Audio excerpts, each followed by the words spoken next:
विद्युत ठेकेदाराकडून बिलाच्या मोबदल्यात 8.5 लाख रुपयांची लाच मागून तडजोडी अंती 8 लाख रुपये स्वीकारल्यानं उपअभियंत्याला चांगलंच महागात पडलं। नंदुरबार सार्वजनिक बांधकाम विभाग विद्युत उपविभागाचा उपअभियंता नितीन इंगळे याला धुळे लाचलुचपत प्रतिबंधक विभागानं लाच स्वीकारताना रंगेहात अटक केली।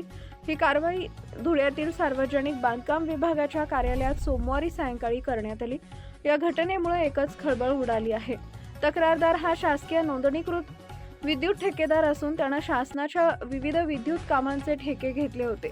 संबंधित प्रकरणात बिल अदा करण्याच्या बदल्यात लाच मागितल्याची तक्रार एसीबी कडे करण्यात आली होती। नंदुरबार जिल्ह्यातील धडगाव तालुक्यातील 28 गावांमध्ये आणि पाड्यांमध्ये LED सोलर स्ट्रीट लाईट बसवण्याचं काम तक्रारदारांच्या फर्मला मंजूर झालं होतं। GST वगळता 2,37,29,356 रुपयांची निविदा मंजूर होऊन कामाची वर्क ऑर्डर देण्यात आली होती। संबंधित कामं मुदतीत पूर्ण करण्यात आली। मार्च 2025 मध्ये 41 लाख रुपयांचं बिल अदा करण्यात आले होते। त्यावेळी उपअभियंता नितीन इंगळे यांनी 80,000 रुपये स्वीकारून उर्वरित रक्कम पुढील बिलावेळी देण्याची मागणी केल्याचा आरोप आहे।